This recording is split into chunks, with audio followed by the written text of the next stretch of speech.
Pakistan is always a country that's worthy of our time and attention. It's the world's fifth most populous nation. It sits in a highly strategic space off the Arabian Sea and in the wider Indian Ocean region. It has close relations with a range of key global players, from China to Saudi Arabia. For our part, Pakistan is an important country for the Wilson Center, and it has been a major focus of our work for decades.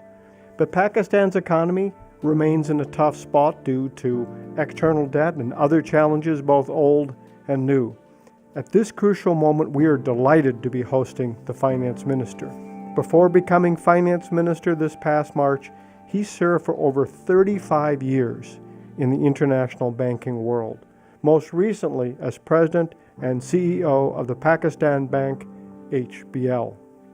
He was also CEO of JP Morgan's Global Corporate Bank for the Asia-Pacific region. He has served as chairman of the Pakistan Banks Association and of the Pakistan Business Council. He received his MBA from the Wharton School. Mr. Minister, we are truly proud to host you, and we look forward to this conversation. Welcome. Over the last 12 to 14 months, we have made some very tangible progress in terms of the macroeconomic stability. By the time we got done in our fiscal year, and our fiscal year is from July 1 to June 30th, we had manifestations of this macroeconomic stability through various markers which all went on in the right direction. After 19 years, we had a primary surplus on the fiscal side. Our current account deficit was less than $1 billion. This current account deficit was close to $17 billion only 2 or 3 years back. We have stable currency. The foreign exchange reserves at the end of June, which had dipped to 2 weeks of import cover in June of 23, had recovered to 2 months of import cover at the end of June of this year. Inflation was on a downward trajectory, and we saw the beginning of the policy rate coming down, and we saw the first reduction coming through before the fiscal year was out. As a result of this macroeconomic stability, while the letters of credit and other contracts were in a good shape, but we were behind in terms of our dividend and profit remittances of our international investors. And as a result of this macroeconomic stability and what we were able to do, we repaid a little over $2 billion in May and June to our existing international investors. And so we started this fiscal year on a relatively clean slate and a relatively good note. But the more important thing is that as far as the industry is concerned, as far as the general population is concerned, yes, the policy rate is 17.5%, but 6-month KIBOR, which is the reference rate on which we do most of the lending and borrowing, was at 14.65%, 6-month KIBOR, a few days back. And a number of companies right now, because the banks are flush with liquidity, are actually borrowing sub-KIBOR. During this period, we have also seen the credit ratings upgrading us.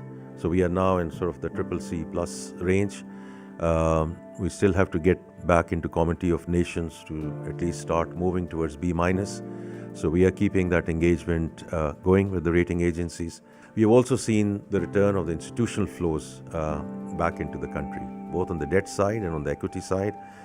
All of this was on the back of the successful conclusion of the 9-month SBA which we had with the fund.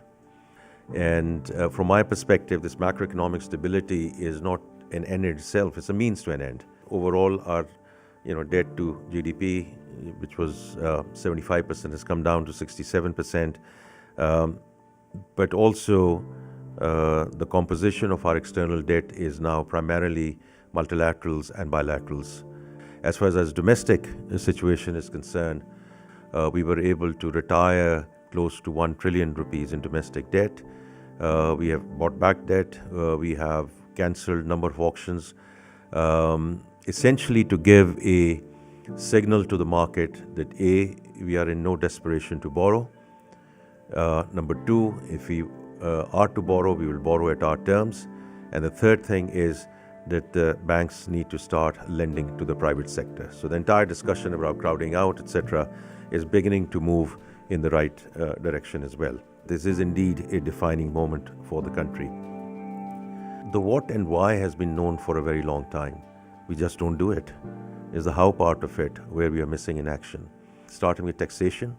So tax to GDP, where we are as a country languishing between 9 to 10%. So what we are committed is to move it towards north of 13% or 13.5% over the period of the program. Then the energy reforms, especially in our power sector. And the third one is the SOE reforms. And the last thing, which I will touch on, are sort of our public finances. Pakistan is actually a very giving country. The amount of philanthropy which happens in Pakistan is just absolutely amazing. But philanthropy can help universities, they can run hospitals. You can't run countries on the back of philanthropy. You have to pay taxes. I do think this sort of 13.5% will take us towards a sustainable range. And last year was a good year. I mean, our tax revenues went up by 29%. In the first quarter, we have done reasonably well in terms of staying close to the target. But we are doing a number of things there. One, so reforming our tax authority in terms of people, process, technology. A lot of people don't have trust or faith in our tax authority in terms of corruption, in terms of leakages, in terms of harassment. So a number of those things have to be in place in terms of, and one of the key things that we are trying to do is sort of end-to-end digitalization so that we can reduce the level of human intervention. We can bring in more transparency, use data analytics, and hopefully over a period of time improve our client service as well, so that we can, as I said, bring that confidence back in the tax authority. The other thing, obviously, is bringing undertaxed and untaxed segments back into the net, whether it's real estate, whether it's agriculture, whether it's retail and wholesale distributors. The third thing is compliance and enforcement. We have various estimates of the leakage or theft, which through better enforcement can help us getting to this ratio. And the last thing is what we have just signed with the provinces is the National Fiscal Pact, because some of these taxation elements are in the purview of the provinces. So I'm very grateful to the four chief ministers who worked with us to sign that in terms of revenue, in terms of expenditure, and in terms of governance. And the governance part is very important because it took us a little while to get off the grey list of FATF, and we don't really want to go back into it. So the robustness around this KYC, AML, sanctions, transaction monitoring, all of that has to be whole of the government approach, not just the federal government. The energy and the power sector is absolutely critical that we fix it if we have to get back onto the growth trajectory.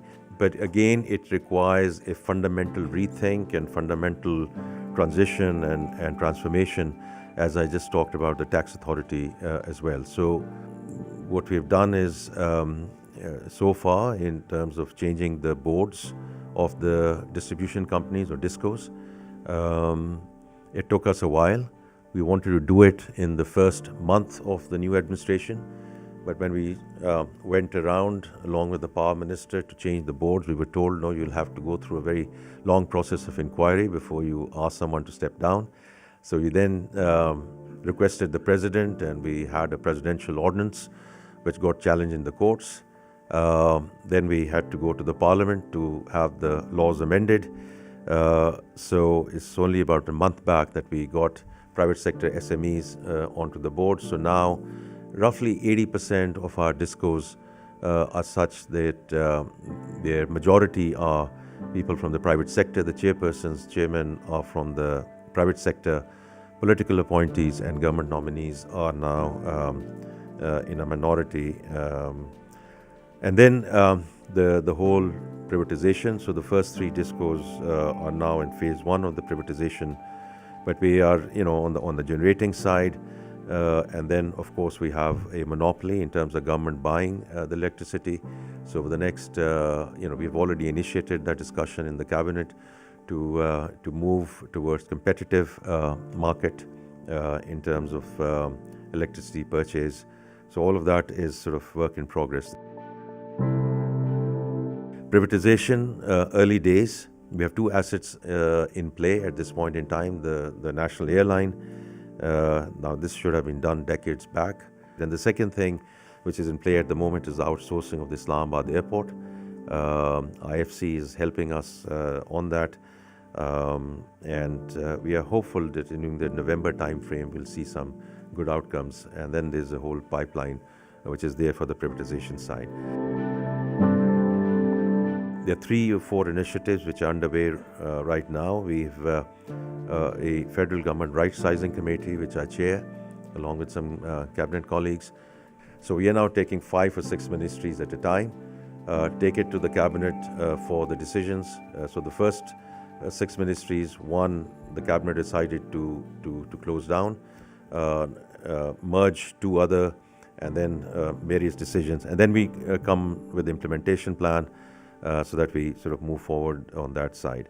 Pension, as you know, has been a huge issue in terms of unfunded liability, and Finance Secretary is sitting here. I give him full credit for that, that we push that through, that at least we stop the bleeding. So as of July 1, all new colleagues joining on the government side are on defined contribution. We still have to take care of the stock, but at least, as I said, we stop the bleeding. This year we'll see improvement, but it's really the next fiscal year where we'll see the real upside sort of associated with that. I mentioned all of this, but I don't want to leave you with the impression that everything is hunky-dory. There's huge pushback, as you can appreciate. To put it in context, last year's total tax revenues were 9.4 trillion rupees after a 29% delta. And cash in circulation in Pakistan is 9 trillion. So when you're trying to move that into a documented affair, it's not surprising that there is going to be pushback from everywhere. There will be pain in the short term. I say that in the cabinet as well. Some of my cabinet colleagues are not very happy with me around some of the decisions that are being made, and I respect them and I appreciate that. But the reality is, as a country, our hand has been forced. But it's these structural reforms which we never got to, because only that way we are going to get sustainability. Having said that, as a country, we are dealing with existential problems. Climate change being clearly one of those. The 2022 floods were sort of a rude awakening for everyone. But, we had displacement of 33 million people, overall losses anywhere between $20 to $25 billion. The second one is population growth at 2.55%. Right? The urban number is actually 3.6%, the rural is slightly low. Can you imagine at 240 million people we're struggling? And if with this growth rate, if we get to 400 million plus, etc., it is not going to be easy. So these are, and then the last one, because on the human index side, etc., child stunting. And the reality is, what I have just described in terms of our reform agenda, we need to get it done to get onto a sustainable growth path. But if we can't deal with these existential issues in the medium to long term, the country will remain very susceptible to issues way after all of us are gone. Thank you.